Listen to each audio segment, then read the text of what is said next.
What's up? My name's Adam. Before I get started, make sure to hit that subscribe button.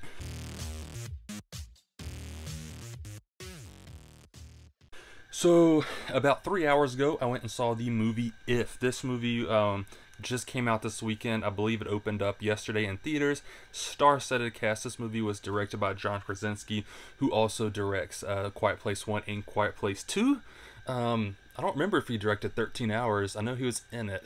But really, every movie he has made so far is a banger, and this one is as well. Also stars Steve Carell as the big purple fuzzy character whose name is Blue because he is colorblind, and also has Sam Rockwell, who does not have a big role, and the reason I say that is because he is just one of my favorite actors. He only had like 10 lines, but still one of my favorite actors, and I liked his character as well.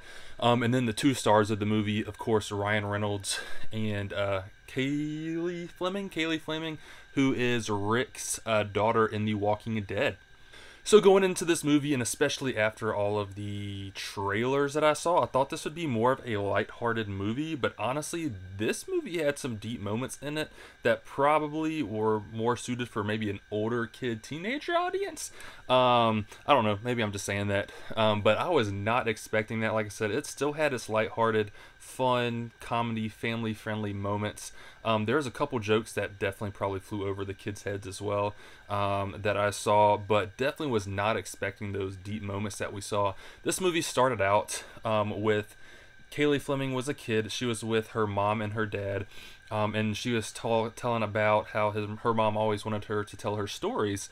And just before I start there's going to be spoilers in this, so if you have not seen it, go ahead and turn it off, watch it after you watch the movie. And then she was saying how with these stories, they weren't really for her mom, but they were for her and just being able to use her imagination. Then as the story went on, and it was kind of showing the beginning, kind of reminded me of Up a little bit. Her mom had cancer. You saw her losing her hair, starting to wear a bandana, and eventually she did die. So it kind of cuts forward to then her older in life. She's like, I think she said she was 12. Now her dad is in the hospital for a heart procedure. One of the things I thought in this movie, I thought that the dad was going to die. Once again, spoiler alerts.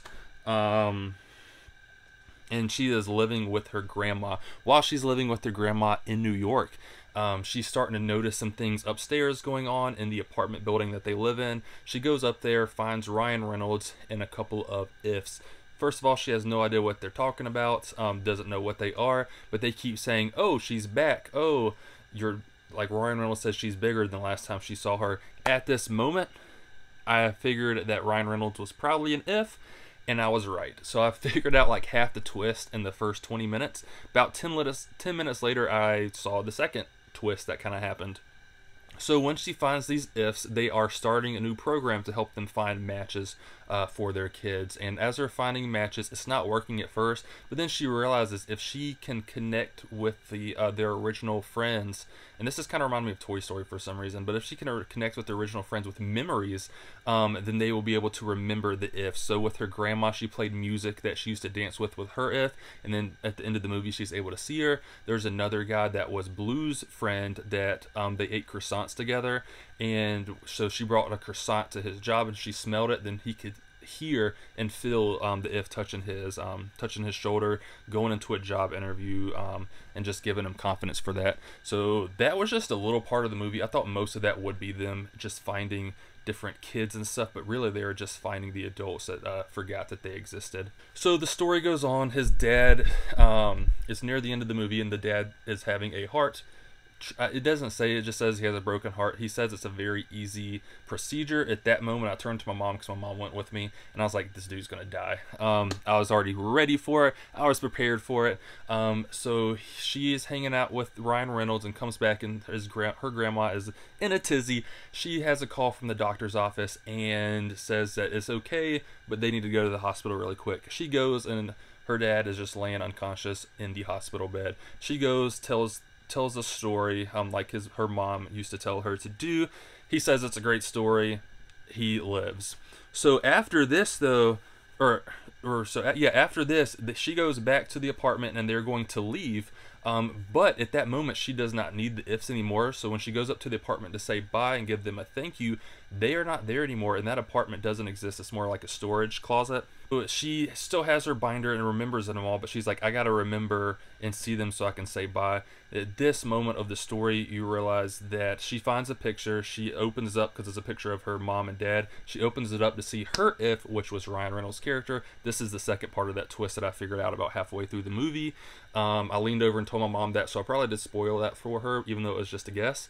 But she closed her eyes, remembered, and got to say bye to them one last time. And at the end, the grandma even got to start seeing her if as well, which is great. So the things I liked about this movie, as I said earlier, John Krasinski makes great movies. The three that I've named earlier, including this one, all of them have been great. I really enjoyed this one. Wasn't what I was expecting, but still one that I really enjoyed. So I do like John Krasinski as director. All the characters are great. I thought what's her name? Kaylee Fleming did a great job. I enjoyed watching her on the screen as well as Ryan Reynolds. I thought they made a very good pair together, and I enjoyed watching them on the screen together.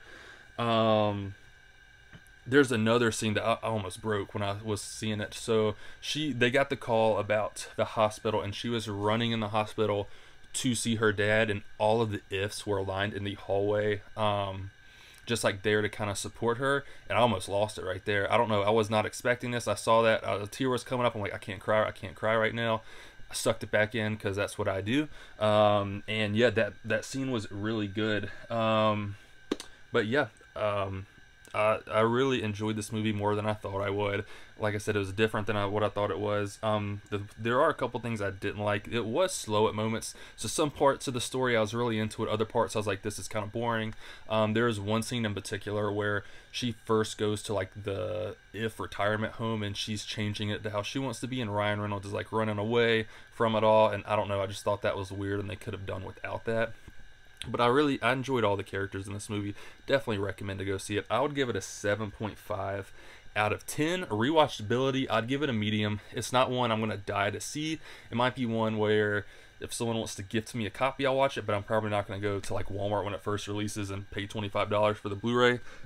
I'll probably just, movie hunting one day and find it. But yeah, let me know if you've seen it in the comments. Were you able to guess the twist at the end, or kind of like both of the twists at the end? I got it about halfway through. Yeah, this great movie, definitely recommend it. But yeah, let me know in the comments.